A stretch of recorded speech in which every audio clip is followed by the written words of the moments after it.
오늘 저와 여러분 참으로 오랜만에 만났는데요. 벌써 5월의 달, 5월 하면 왠지 마음이 풍선처럼 뿌듯해지고 풍성해지죠. 그런데 이 5월의 달도 거의 끝나가고 있습니다. 이 5월의 마지막 성전 예배에서 수요 예배를 드리시고 또 각자의 초소에서 온라인으로 드리시고 계시는 모든 성도님들에게 1년 12달이 가정의 달 5월처럼 사랑과 감사와 기쁨과 또 소망이 넘쳐나시기를 축복합니다. 아멘. 네. 그동안에 장기화되었던 코로나 상황이 아직도 완전히 해소는 되지 않았지만 이제 조금씩 익숙해진 일상들이 회복되어 가고 있습니다. 그동안의 믿음으로 힘든 시간들을 인내하고 극복해 오신 모든 성도님들에게 진심으로 수고하셨다라는 말씀을 전해드리고 싶습니다. 제가 더 이 감정이 더 와 닿는 것은 지난해부터 제가 75세 실버 어르신들을 섬기는 가운데 전화로 신방하며 그분들의 이야기를 들어주고 또 그분들의 마음을 공감하며 할 수 있는 게 아무것도 없을 때 참으로 기도밖에 해드릴 수 없다라는 저의 무력감 때문에 늘 마음이 무거웠습니다. 그런데 이렇게 제 마음이 한결 가벼워져서 이 자리에 올라오게 된 것을 너무나 제가 기뻐하고 행복해하고 있는 것 같습니다. 그런 의미에서 우리 잠깐 옆자리에 앞뒤 계시는 우리 장로님들, 권사님들, 집사님들에게 한번 서로 칭찬해 주시는 시간을 가졌으면 좋겠습니다. 격려의 박수도 보내주시고요. 권사님, 집사님 그동안에 수고하셨습니다. 참으로 멋지십니다. 네. 지난 2년 5개월여 시간들을 이겨내신 여러분들 모두는 칭찬받을 만 하십니다. 서로 지지해 줄 만 하십니다. 가정에 돌아가셔서도요, 자녀들이나 또 남편이나 모든 가족들에게도 아낌없이 한번 칭찬과 격려와 지지의 박수를 보내주셨으면 좋겠습니다. 하실 거죠? 네. 자, 본격적으로 말씀에 들어가기 전에 우리 한국 교회사에 아주 자랑스러운 일화가 있습니다. 알고 있는지 모르겠지만 저도 이 일화를 들을 때 감동이 몰려와서 여러분과 함께 나누고자 합니다.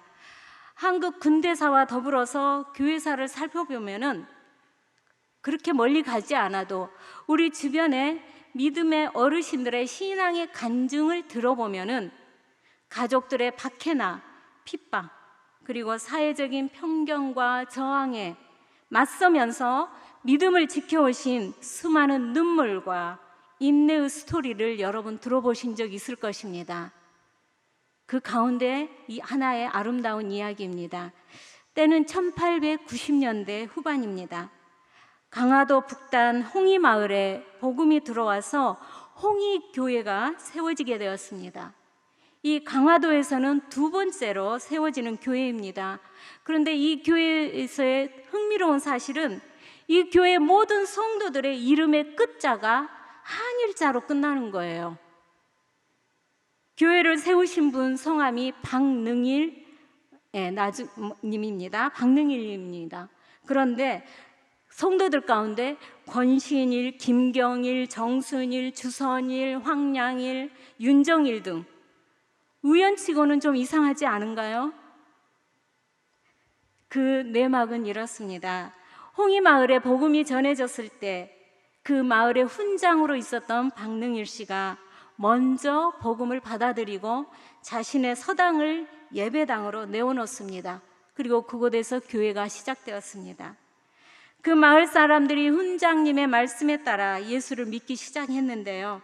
그들은 예수를 믿고 세례를 받으면서 이름을 계명하기 시작한 것입니다. 그 성도님들은 예수님을 믿고 세례를 받는다는 것이 곧 옛사람이 죽고 새 사람으로 다시 태어난다는 것을 의미할 뿐만 아니라 그것을 현실에서 사실적으로 믿었기 때문에 새로 태어난 아기에게 이름을 지어주듯이 거듭난 새 이름으로 갖는다는 것이 마땅하다고 생각했던 것입니다. 지금도 카톨릭에서는 영세를 받으면은 영세를 받으면 이름을 따로 지어주잖아요. 이와 같이 강화도 홍이마을의 사람들은 한국의 전통 장명법을 따라서 돌림자 전통으로 개명을 한 것입니다. 성은 조상들에게 물려받았기에 바꿀 수 없으나 이름의 마지막 글자를 한날 한시의 세례를 받아서 한 형제 자매가 되었다는 뜻에서 한일자를 사용하여 돌림자로 이름들을 각자 다 개명하기 시작한 것입니다. 이 교회 성도가 1년 만에 무려 80명으로 부흥하게 되는데요. 그 중에 60명이 모두 다 돌림자 이름이 한일자로 끝나는 것입니다. 감동적이지 않습니까? 이보다 더 놀라운 것은 이와 같은 개명 운동이 강화의 다른 지역으로도 확대되어 가고 있었다는 것입니다. 대표적인 예로 강화 북쪽의 교동 지역에서는 믿을 신자를 돌림자로 넣은 교인들이 생기기 시작했습니다.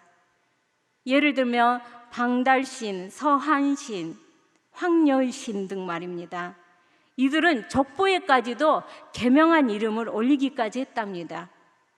문중의 어른들로부터 욕을 얻어먹는 것은 당연했겠지요. 학렬을 무시하고 같은 돌림자를 쓴다는 것은 유교적 사고방식을 가지고 있었던 그 당시에는 도저히 있을 수 없는 일이었으니까 말입니다. 이렇게 강화 교인들은 한일자 혹은 믿을 신자 돌림으로 개명함으로 자신들의 변화된 삶과 나아가서는 같은 교회 성도들과 생명을 나누고 사랑을 나누는 이 공동체 의식을 견고하게 지키고자 했었던 믿음의 행동들이었습니다. 이와 같이 우리 믿음의 선배들은 예수 그리스도 안에서 한 형제요 자매라는 이 영적 진리를 현실에서 행동으로 그대로 옮기며 믿었던 것입니다. 그들이 이렇게 행동하는 그 믿음의 삶은 세대에서 세대로 이어가며 아브라함과 다윗의 자손 예수 그리스도의 계보를 지금도 이어가고 있는 줄 믿습니다. 사랑하는 여러분, 모든 인류의 역사가 시작된 이래 한 개개인의 삶들은 가족이라는 울타리에서 뒤엉키면서 가족의 이야기를 만들어갑니다. 그리고 그 가족의 이야기들이 시간이 흘러가면서 다른 가문과 함께 가문의 서사를 이루게 되고요. 이것이 공동체의 서사로 새롭게 또 빚어가면서 시대마다의 역사를 만들어가게 됩니다. 오늘 설교 제목을 저는 가문의 서사라고 했습니다. 서사란 무엇일까요? 서사란 사건을 표현하는 서술의 양식으로 서사의 3요소인 행동과 시간과 의미가 갖추어진 진술이면 모두 서사라 할 수 있다라고 간략하게 정의 내렸습니다. 사실을 근거로 한 사건이나 어떤 설정된 사건을 그 전개하는 과정에서 행동이 나타나고 그 행동의 결과에 대한 의미를 부여하여 갖추어진 이 세 가지의 요소가 갖추어진 내용을 진술하는 방식을 서사라고 하는데요. 한마디로 말하면 여러분이 잘 알고 있는 역사소설이나 여러 장르의 소설뿐만 아니라 수필, 설명문 이런 것들도 서사에 해당이 됩니다. 그런데 저는 설명은 거창하지만 한마디로 말하면 여러분들이 살고 있는 삶의 현장에서 여러분들을 중심으로 한 사건과 그로 인한 행동 그리고 그 행동의 과정에 따른 의미를 함께 진술해 나아가는 것. 진술해 나아간다는 것은 나만 간직하는 게 아니라 누군가에게 전달하는 것을 의미합니다. 누군가에게 들려주는 것을 의미합니다. 이러한 사건들에 대한 행동들과 의미들을 가족이나 또는 가문이나 공동체에서 함께 들려주고 공유하는 한마디로 말하면 스토리텔링이지요. 이 서사 가운데 가장 중요한 것이 무엇이겠습니까? 우리들의 삶 속에서 그 사건에 따른 행동들이 해석이 되어지면서 의미가 부여되는데 그 의미 가운데 바로 예수 그리스도요 복음으로 빚어지는 나의 이야기, 우리의 이야기, 우리 공동체의 이야기가 서사를 이루어 가게 되는 것입니다. 이러한 공동체의 서사가 이렇게 하나님의 구원의 역사와 섭리라는 수레바퀴 속으로 우리의 이야기들이 녹아 들어가서 바로 구원의 역사를 하나님은 써가고 계시는 중입니다. 사랑하는 여러분, 코로나의 장기화로 인하여 지난해부터 75세 이상 실버 어르신들과 저는 얼굴도 모른 채 전화로 많은 대화를 나누었습니다. 그런데 각각 많은 다른 분들의 이야기였지만 두 가지의 공통점을 발견할 수 있었습니다. 첫째는요, 그분들의 이야기 속에 다 달라요. 그런데 그분들의 이야기 속에 한결같은 공통된 고백이 있었습니다. 그것은 무엇이었냐면, 그때 내가 예수님을 믿지 아니하였더라면, 나에게 믿음이 없었더라면, 이 고백이 똑같았습니다. 그 뒤에 고백의 뒷말은 각자 여러분들의 삶의 자리에서 붙여도 됩니다. 그때 내가 예수님을 믿지 않았다면 내 가정은 무너졌을 거야. 내가 지금 믿음이 없었더라면 지금의 나는 없었을 겁니다. 이게 그분들의 공통된 신앙 고백이었습니다. 왜 대부분의 어르신들이 이러한 고백을 할 수 있었을까요? 각자의 인물도 사건도 행동도 다 다른데 말입니다. 각자 지나온 길도 다 다른데 말입니다. 그런데 믿음으로 예수님 때문에 견디고 극복하며 오늘에 이르기까지 이 독백과도 같은 고백, 그 고백을 듣는 그 순간이 가장 숙연하고 숭고했습니다. 이분들의 눈물과 탄식과 신음과 기쁨과 꿈들이 모두 복음으로 빚어지면서 안산제일교회와 함께 하였습니다. 그래서요, 이 안산제일교회는요, 바로 어르신들의 삶이었고요, 존재 이유였고요, 인생이었습니다. 이처럼 아름다운 복음의 서사가 저와 여러분들의 가정으로 또 우리 교회 공동체로 계속해서 들려지고 기억되기를 주님의 이름으로 축복합니다. 또 한 가지의 공통점은 이 어르신들은 한결같이 기도 제목이 똑같아요. 짐작하시겠죠? 당신의 호흡이 끊어지는 그날까지 자식들과 자손들을 위한 기도였습니다. 온몸이 아파서 밤새 잠을 못 이루는 자신을 위한 기도보다는 아직도 돌아와야 될 기다리는 탕자를 기다리듯 애타게 신앙을 등진 자식을 기다리는 기도. 먹고 사는 게 무엇인지 믿음마저 저버리고 밤낮으로 땀을 흘리며 지쳐가는 자식의 등을 바라보는 애타는 기도. 하나님 품으로 돌아갈 날이 점점 가까워 오는데 아직도 함께 천국에서 만날 기미가 보이지 않는 남편을 위해 밤마다 잠 못 이루는 기도. 코로나로 인하여서 발길이 묶여 자주 오지 못하는 손자들을 그리워하며 그리움이 깊어가는 만큼 손자들의 앞날을 위한 간절한 기도. 평생을 밟았던 성전들을 밟지 못하였고 투지폰이어서 영상 예배도 못 드리고, 그래서 눈 뜨면 교회와 목사님들을 위한 기도. 바로 이러한 모습이 코로나로 갇혀 있었던 우리 어르신들의 일상의 모습이었습니다.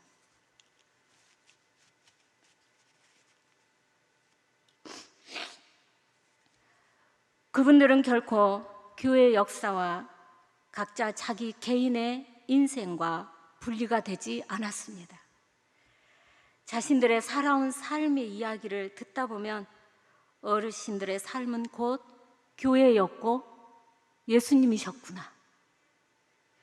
예수님을 이분들의 인생에서 빼면은 텅 빈 껍데기뿐인 인생이었구나. 그래서 이분들의 이야기는 아름다운 것입니다.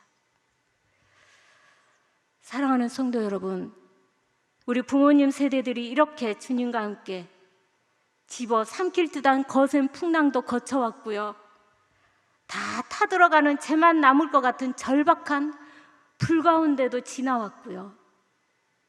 그래서 오늘 이분들의 신앙은 거룩하고 숭고하고 아름다웠던 것입니다. 지금 우리들도 자녀들과 함께 주님 오실 그날까지 후대들에게 들려줄 복음의 서사를 함께 써가고 있음을 믿으시기 바랍니다. 오늘 저와 함께 참고할 이 룻기는 마지막 부분이 독특하게도 한 가문의 족보로 마무리됩니다. 여러분도 성경을 통독하셨기에 아시겠지만 대부분 족보는 성경의 앞부분에 나오고 있습니다. 그런데 룻기 마지막에 나오는 이 족보는 아주 짧은 족보로 앞에 이야기와 어울리지 않게 마치 이야기가 다 끝난 다음에 첨부된 듯한 족보 이야기입니다. 베레스의 계보는 이러하니라. 물론 성경이 창세기부터 요한계시록까지 중요하지 않은 부분이 없습니다. 따라서 사사들이 치리하던 때라며 시작하는 이 룻기, 여러분, 사사시대 하면 어떤 생각이 가장 먼저 떠오릅니까? 혼란과 타락과 무질서와 우상 숭배 등이 떠오르지 않습니까? 그런데요, 이 사사시대를 하나님의 관점에서 들여다보면요, 모세나 여호수아처럼 카리스마가 넘치는 지도자는 없었으나 그들을 적과 꿀이 흐르는 약속의 땅으로 인도하여 내신 여호와 하나님께서 그 땅에 계셨습니다. 여호와 하나님께서 왕이시고 통치하던 시대가 바로 사사시대인 줄 믿습니다. 이러한 때 나의 하나님은 왕이시다라는 그 이름의 뜻을 가진 엘리멜렉과 나오미, 그리고 그 아들들은 여호와 하나님께서 통치하고 계시는 그 약속의 땅에 흉년이 들자 진정한 왕이신 그 약속의 땅을, 하나님의 땅을 떠나 살 길을 찾아갔습니다. 그로 말미암아 그들의 가정은 어떻게 됐습니까? 가문은 멸문지하에 놓이게 되고 아들들과 남자들은 모두 다 죽고 여자만 남게 되는 참담한 상태가 되었던 게 룻기의 시작입니다. 실패자가 되어 다시 베들레헴 약속의 땅으로 돌아온 나오미와 룻, 두 여인의 이야기는 단순히 한 가문의 멸문과 해피엔딩으로 끝나는 아름다운 이야기, 산전수전 겪은 두 여인의 격동의 세월을 전해주는 이야기로 끝나지 않습니다. 이 두 여인들의 이야기는 거침없이 돌아가는 하나님의 그 구원의 수레바퀴 속으로 뒤얽혀서 들어가서 아브라함과 다윗의 자손 예수 그리스도의 계보를 향하여서 흘러가고 있었습니다. 그래서 룻기의 마지막 베레스의 계보는 이러하니라로 끝납니다. 그런데 왜 베레스의 계보로 끝났을까요? 그냥 룻기의 마지막은 다윗의 조상이 되었다 정도로만 끝나도 우리의 감동은 충분했을 텐데 말입니다. 이 짧은 족보에서 시작하는 베레스가 누구일까요? 룻기 4장 12절 앞부분에 보시면 보아스가 모든 백성들과 장로들을 모아놓고 나오미와 룻의 가문과 그 기업을 물을 자로 선언합니다. 이때 백성들과 장로들이 증인이 되어주고 축복하는 내용이 나옵니다. 여기에 바로 베레스의 이름이 거론됩니다. 제가 한번 읽어드리겠습니다. 여호와께서 이 젊은 여자로 말미암아 너에게 상속자를 주사 너의 집이 다말이 유다에게 낳아준 베레스의 집과 같게 하시기를 원하노라 라며 축복합니다.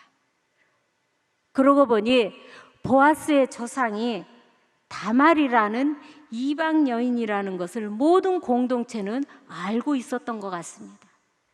그러니 룻기를 기록한 저자는 베레스가 누구인지 알릴 필요가 있지 않았을까라는 추론을 해봅니다. 여러분도 알다시피 다말이 누구입니까? 창세기 30장에 나오는 이 다말, 이 여인은 바로 야곱의 아들 유다, 그 유다의 며느리가 아닙니까? 그리고 베레스는 바로 시아버지인 유다와 며느리인 다말이 사이에서 태어난 사람입니다. 유다와 며느리 다말 이야기는 오늘날로 보면은 막장 드라마이죠. 그러나 당시 고대 근동 문화권에서는 중요한 사건이었습니다. 수혼 제도에 의해서 큰아들이 죽으면 작은아들이 미망인이 된 형수를 거두고 가문의 명예와 재산과 미망인이 된 여인을 보호하는 제도인 것입니다. 나름 그 시대에는 사회복지 제도인 셈인 거죠. 그런데 이 제도를 통해서 다말을 보호하고 가문을 계승해 나아가도록 책임져야 할 유다가 마지막 남은 막내 아들을 잃어버릴까 봐 그 약속을 지키지 않고 회피하는 이기적이고 이중적인 모습을 보였습니다. 어르신들 말에 이런 말이 있죠. 집에 사람 하나 잘못 들어오면 폐가 망신한다. 다말을, 이방 여인인 다말을 떠오르며 이런 생각이 듭니다. 이 다말의 이러한 절박함에 처해 있는 여인을 여러분 생각해 보십시오. 여자는 사람의 곁으로 들어가지 않았던 그 시대, 친정으로 돌아갈 수도 없습니다. 시대 가문마저 이제는 존폐 위기에 놓여 있습니다. 그러니 사생 결단을 할 수밖에 없는 처지에 놓인 연약한 다말. 유다의 가문은 어떤 가문입니까? 아브라함의 약속을 유업으로 이어가고 있는 믿음의 가문이 아닙니까? 그러한 가문에서 약속을 지키지 않는 시아버지 유다를 속이고 임신을 한 것입니다. 과부 며느리가 임신을 하였으니 당연히 죽어야 마땅하겠죠. 그런데 그렇게 된 사연을 듣게 된 유다는 그때야 비로소 자신의 잘못을 인정하고 고백합니다. 이 여인이 나보다 옳도다. 내가 그를 내 아들 막내 셀라에게 주지 아니하였음이로다 라며 다말의 행위가 약속을 지키지 않은 자신보다 의롭다고 인정한 것입니다. 척박한 팔레스타인 근동 지역에 생명나무와도 같은 이 종려나무라는 이름의 뜻을 지닌 이방 여인 다말. 이 다말을 통하여서 유다의 가문이 베레스로 이어져 갈 수 있었고요. 아브라함으로부터 내려오는 믿음의 유업을 계승받을 수가 있었던 것입니다. 이처럼 베레스 가문에는 생명을 건 모질고 처절한 한 여인의 서사가 흐르고 있었습니다. 자칫 무자한 여인이라는 굴레에 갇혀서 비극으로 끝났을지도 모를 다말의 이야기는 질긴 생명의 탯줄을 통하여서 메시아의 탄생을 위한 전주곡을 울리기 시작한 것입니다. 이렇듯 베레스 계보에 특별한 이야기가 흐르고 있습니다. 베레스의 어머니 다말, 그리고 또 살몬의 아내이자 보아스의 어머니 라합. 라합도 여러분 잘 알고 계시죠? 히브리서에서는 이 라합의 믿음을 얼마나 멋지게 표현했는지 모르겠습니다. 우리 히브리서에서의 라합의 믿음 한번 같은 목소리를 읽어볼까요? 시작. 믿음으로 기생 라합은 정탐꾼을 평안히 영접하였으므로 순종하지 아니한 자와 함께 멸망하지 아니하였도다. 아멘. 애굽에서 노예 생활을 하던 유대인들과 고대 근동에 여기저기 떠돌아다니던 모든 무리들, 그 하비리들을 모아서 모세를 앞세우고 홍해 바다를 가르고 구원해 내신 이 하나님의 놀라운 이야기를 라합은 들었습니다. 따라서 이 이스라엘 민족이 광야 시대를 끝내고 가나안 시대로 들어가는 이 역사적인 시점에 그 길목에서 새로운 시대를 열어준 여인이 바로 라합입니다. 여리고성을 정복하기 위해서 정탐하러 온 정탐꾼들에게 나는 하나님께서 이 땅을 당신들에게 준 것을 안다. 우리보다 더 믿음이 큰 것 같아요. 뿐만 아니라 이 라합은 위로는 하늘에서, 땅 위에서는, 아래로는 땅에서 당신들의 그 하나님만이 참 하나님이심을 믿습니다라고 고백까지 했습니다. 이 여인의 믿음이 어떻게 이렇게까지 담대하며 확고했을까요? 광야에서 들려오는 여호와 하나님의 이야기들, 그리고 직접 여리고 성을 침략하기 위해서 정탐하러 온 하나님의 사람들을 숨겨주면서 이방인이었던 그녀는 이미 하나님이 이끄시는 그 역사의 흐름을 생생하게 믿음의 눈으로, 믿음의 귀로 들었고 보았던 것입니다. 라합의 이 믿음의 눈은 하늘과 세상의 이치를 통하여 역사의 현장을 통찰하는 해안이었습니다. 그 해안으로 기생 라합은 후일에 다윗 왕의 고조 할머니가 되었으니 이 또한 아브라함과 다윗의 자손 예수 그리스도의 세계를 이어가는 가문의 서사가 아니겠습니까? 히스토리. 네, 우리는 역사를 히스토리라고 합니다. 그런데 그 히스토리는 바로 그분의 이야기, 하나님의 이야기입니다. 우리는 하나님이 이 땅을 통치하신다라고 믿고 있지만 사실적으로 현장에서 그러한 믿음이 연결되고 있는지 다시 한번 되짚어 볼 필요가 있습니다. 사랑하는 여러분, 이 땅의 모든 역사까지도 그 역사는 운과 우연으로 이어지는 해프닝이 아닙니다. 바로 그분의 이야기입니다. 그렇다면 이 룻기는 지금까지의 이야기와 어울리지 않게 베레스의 계보를 마지막에 배치함으로써 우리에게 무엇을 말하고 싶어 했을까요? 사랑하는 여러분, 베레스의 가문을 통하여서 연약하지만 담대했던 여인 다말을 우리는 만났습니다. 지혜롭고 용기 있는 믿음의 여인 라합의 위대한 신앙 고백도 들었습니다. 소망이 없던 미천한 룻을 이끌어내어서 믿음의 계보를 이어가게 하는 하나님의 그 구원의 손길을 우리는 룻의 이야기를 통하여서 보았습니다.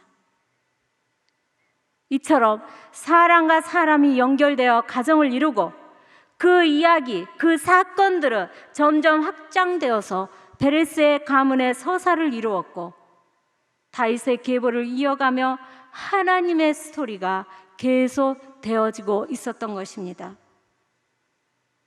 이렇게 한 사람의 위대한 믿음으로부터 시작된 이야기가 세대와 세대를 이어가면서 역사를 만들어가는 것입니다. 거기에는 하나님의 섭리가 때로는 우연으로 가장하여 찾아오기도 하고 마침이라는 필연으로 이어져 가면서 말입니다. 신실하신 하나님께서 약속의 땅에 들어와 있는 모든 백성들을 친히 지키시고 인도하시며 세대에서 세대로 이어가는 구원의 역사, 생명의 역사를 저와 여러분들의 삶의 자리에서 지금 시작하셨음을 믿으시기 바랍니다. 룻기는 나오미의 남편 엘리멜렉이 죽고 두 아들 말론과 기론도 죽는다는 죽음의 이야기로 시작합니다. 그런데 마무리는 낳고 낳았더라 라며 생명의 역사로 마무리되었습니다. 여러분, 낳고는 생명의 역사입니다. 바로 예수 그리스도의 스토리텔링이 아니겠습니까? 부활이요 생명이신 예수 그리스도를 통하여서 저와 여러분의 가정에, 우리의 인생이, 우리의 삶이, 우리의 죽음이 영원한 생명으로 바뀐다라는 기쁜 소식 말입니다. 이 생명의 기쁜 소식이 믿음의 후대들에게 그 바톤이 넘어가는 은혜가 가정마다 일어나기를 축복합니다. 예수님의 계보는 나코나코의 역사입니다. 예수님의 이름이 있는 곳에는 생명수가 흘러가게 되어 있습니다. 기근이 있는 곳에 생명의 떡이 회복이 됩니다. 기근이 모든 것을 잃어버린 마라와 같은 텅 빈 인생 가운데 소생하고 회복하는 살아나는 역사를 새롭게 시작하게 합니다. 우리는 가족과 자녀들을 위해 기도할 때 아브라함과 이삭과 야곱의 가문처럼 명문 가문이 되기를 소망하며 기도하고 있지요. 참으로 소중한 꿈이고 반드시 주께서 이루어 주실 줄 믿습니다. 어느덧 저를 비롯한 저의 형제들이, 가정들이 같이 모이게 되면 부모 세대인 저희 당대의 우리들의 이야기보다는 우리의 자녀들의 이야기로 세대 교체가 이루어지고 있음을 깨닫게 됩니다. 이제는 성인이 된 자녀들에게로 우리의 믿음의 이야기들이 넘어가면서 그 아이들의 인생 속에 개입하시는 하나님의 이야기를 함께 공유할 때가 있습니다.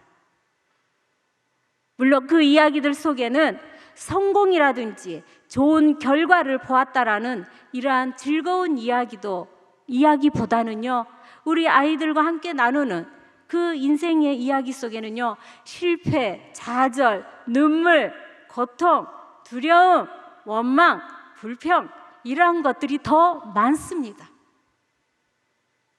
이 모든 것들은 우리 아이들이 복음 안에서 믿음으로 풀어가야 될 그들의 몫입니다. 우리 자녀들이 자신들의 당면한 기도 제목을 가지고 붙들고 몸부림치는 모습을 지켜보는 거 부모로서 힘듭니다. 그러나 내심 마음에는 안심이 됩니다. 왜냐고요?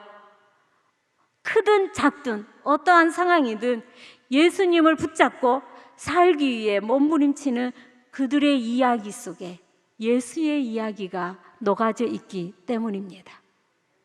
사랑하는 성도 여러분, 여러분들의 가정에도 지금 믿음의 세대의 교체가 가정마다 가문마다 일어나고 있을 것입니다. 오늘 룻기에서 만난 이 베레스의 가문, 이 짧은 가문의 계보를 저와 여러분이 함께 나누며 믿음의 본질이 무엇인가 한번 살펴보았습니다. 가나안이었던 이방인 여인 다말이 여호와 하나님을 섬기는 믿음의 가문으로 결혼해서 와서 이 믿음의 가문을 이어가기 위해서 목숨을 걸고 약속을 붙잡는 그 행동을 할 수 있었던 것. 기생 라합이 여리고 성을 침략하려는 이스라엘 정탐꾼을 숨겨주면서 동족을 등지면서 이방 민족을 선택할 수 있었던 것. 고국을 등지고 과부의 몸으로 어머니의 백성이 나의 백성이 되고 어머니의 하나님이 나의 하나님이 되신다라며 빈손으로 시어머니를 따라 낯선 땅으로 들어올 수 있었던 것들. 이들의 모든 믿음의 공통점은 바로 각자가 통과해야 할 목숨을 건 생명을 건 십자가의 길을 외면하지 않았던 믿음이었습니다. 그리고 그들의 믿음은 현재, 오늘, 지금 붙들고 있었던 임마누엘 신앙이었습니다. 그래서 베레스 가문의 이 세 여인들의 믿음의 특징을 세 가지로 정리해 보았습니다. 첫째는 임마누엘 신앙입니다. 하나님이 함께 하신다. 그러기에 목숨을 건 믿음의 길, 그 십자가의 길을 선택할 수 있는 용기가 그들에게 있었던 것입니다. 죽으면 죽으리라 하는 그 믿음, 그럼에도 불구하고 이 믿음의 동력은 어디에서 나왔겠습니까? 임마누엘 신앙에서 나왔습니다. 여러분, 임마누엘이 무슨 뜻인지 여러분 다 알고 계십니다. 전지전능하시고 창조주이시고 구원자이신 하나님께서 친히 우리와 함께 하시는 영적 관계 상태, 그 상태를 말하지 않습니까? 임마누엘 하셨다도 아니고 임마누엘 하실 거다도 아니고 지금 저와 여러분과 우리 교회와 이 시대와 함께 하신다입니다. 두 번째로 이 여인들의 믿음은 하나님이 누구신지 알았습니다. 아브라함에게 주신 약속을 유업으로 받은 믿음의 가문에 들어온 이 다말의 믿음, 출애굽의 역사를 이루고 광야를 지나 여리고로 들어오는 이스라엘의 하나님, 창조자요 구원자이신 그 하나님을 보았습니다.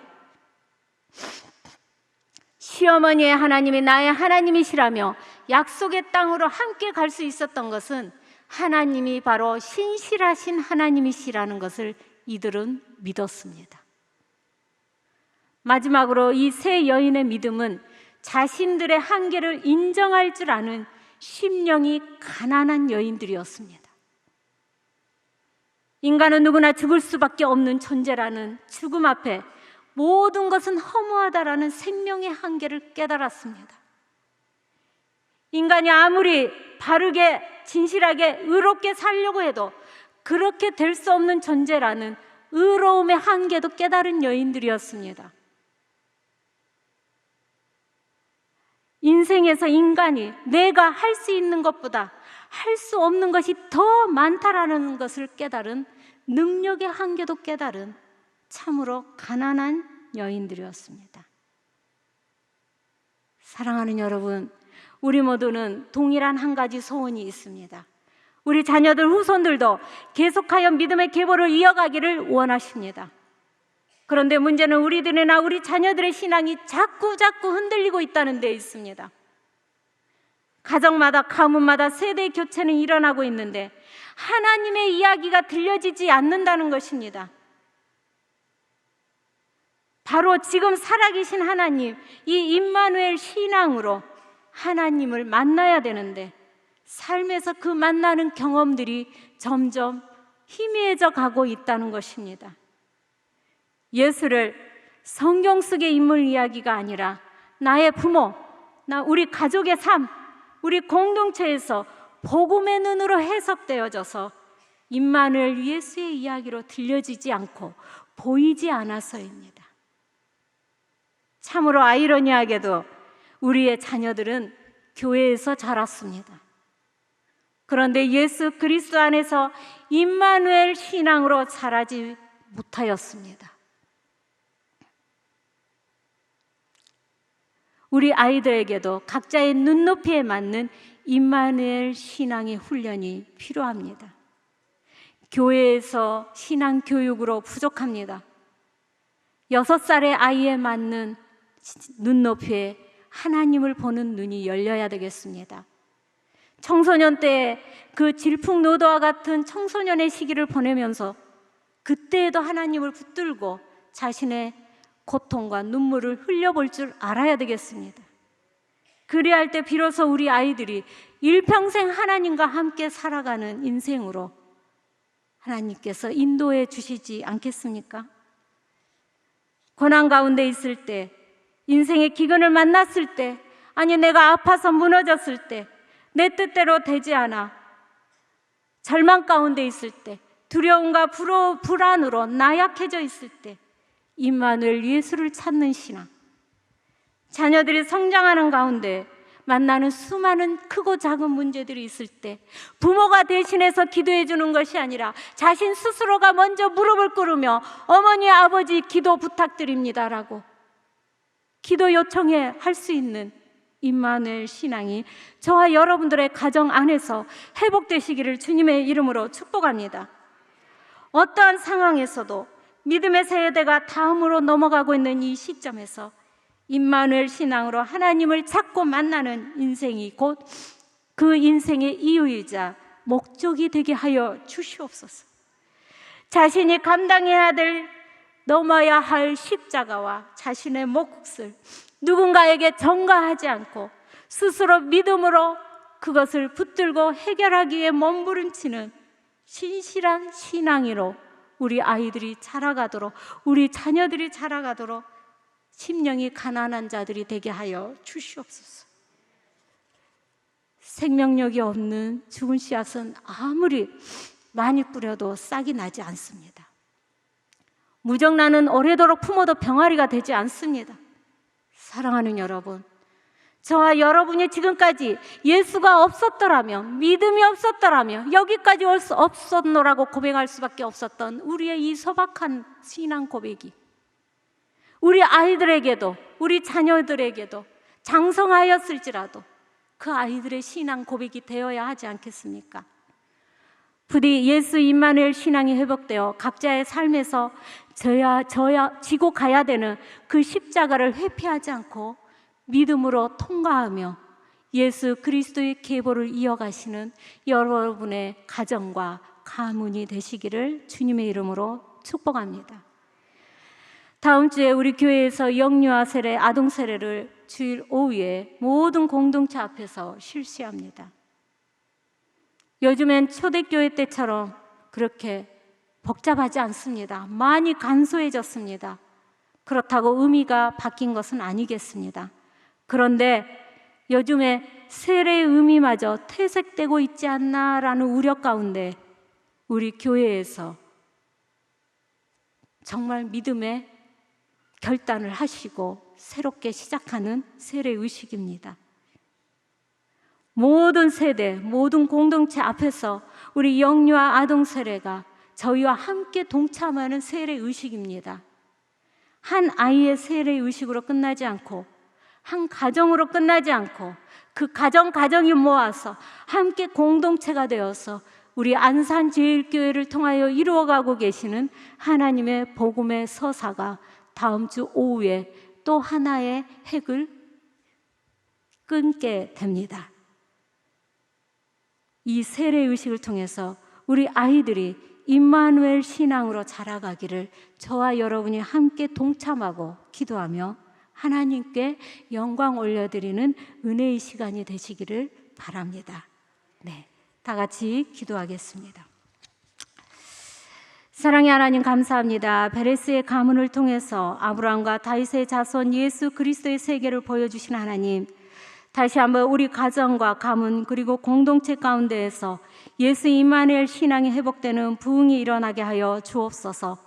어린아이의 눈으로 보이는 임마누엘 신앙, 청소년의 눈으로 보이는 임마누엘 신앙, 청년들의 눈으로 보이는 임마누엘 신앙들이 모든 세대 가운데 회복되게 하여 주시옵소서.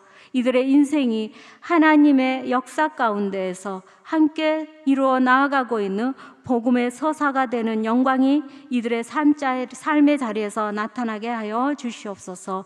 오늘도 산자의 하나님이시며 지금도 나와 우리 자녀들과 교회와 세상과 함께 하시는 임마누엘 되시는 예수님의 이름으로 기도합니다. 아멘.